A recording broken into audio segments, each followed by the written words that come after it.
Hi guys, my name is Brandon from Brandon Goes Traveling, and welcome to my channel. My job is to help you get out there, explore, and see the world, really answer any questions that you might have.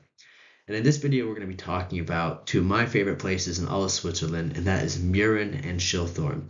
And first off, if you know me and you've seen my videos in the past, you know I love the mountains. And I can't tell you what a better spot to see the mountains than from either of these locations. You really do get some picturesque views. So yeah, let's dive in. So let's talk about how do you actually get to Murren. So in order to get to Murren, and if depending on your starting location, it's probably going to be Lauterbrunnen. So you're going to start off at Lauterbrunnen, and you can take a vernacular up to Murren or a train, depending on which way you're trying to get up there. In my case, what I did was I took a vernacular up to from Lauterbrunnen up to Murren, and the total cost of that was only about 20 francs. So it was relatively inexpensive.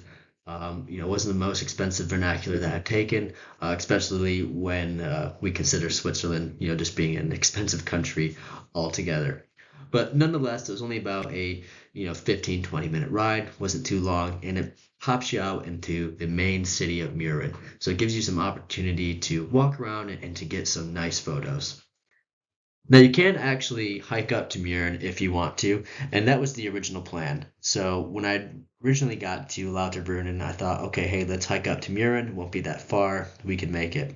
And I get all the way, I get maybe about a quarter of the way there, and instantly I'm hitting, waist deep snow. And I quickly realized, yeah, this isn't going to happen. I'm not hiking up to Murren today because I can't physically make it. But it is an option and it is something that you can do. I think it would have only taken me about 2 to 3 hours to get up there.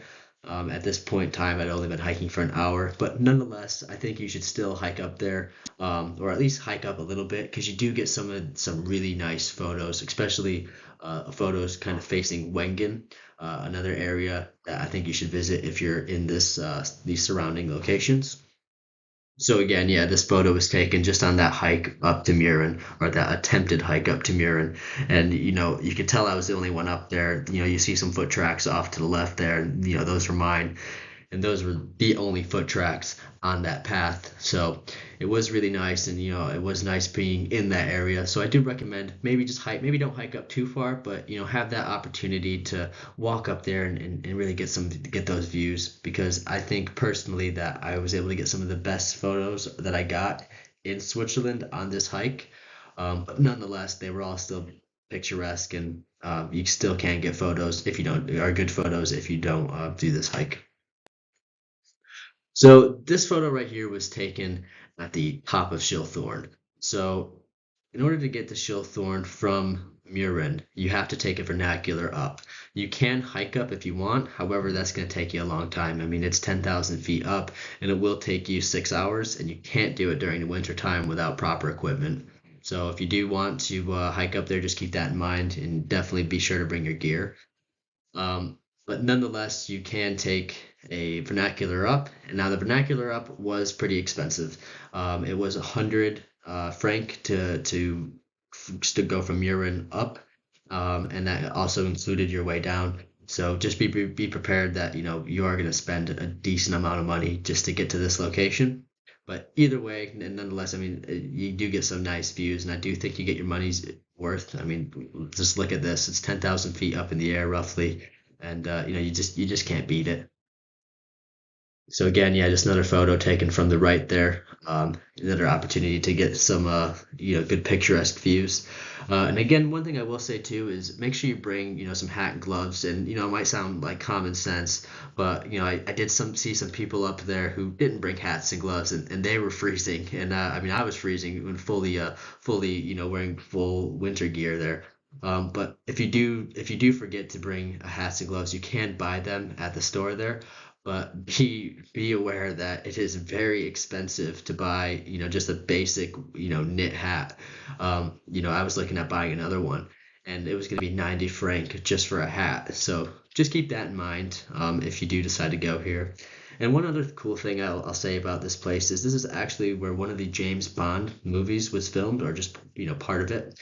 So just another tourist attraction, especially if you're a Bond fanatic. It's a good opportunity to see where the film was shot, and they still have some of the bits and pieces up from when it was filmed. Again, yeah, just another photo taken. If you get lucky enough to get there when the sun sets, you can get some beautiful views. Unfortunately for me, this was taken probably about 30 minutes before sunset, and we were actually getting on the vernacular back down when the sun was setting, and I did get some good views from there. But I had a glass in the way, so I wasn't able to get as good of views as if I would have came up here during the sunset.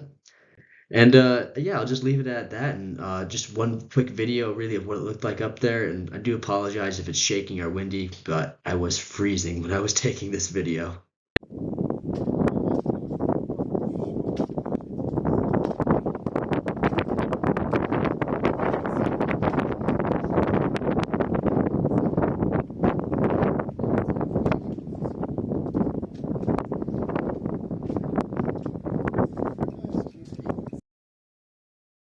Right, guys, so that's going to do it for this video. And if you have any questions, please feel free to drop them below. Also, let me know what your favorite part of Switzerland is. It's a country I'm always going to, and I love exploring. So do feel free to drop it below in the comments. And also, while you're there, feel free to give me a like and subscribe. Cool. Thanks. See you next time.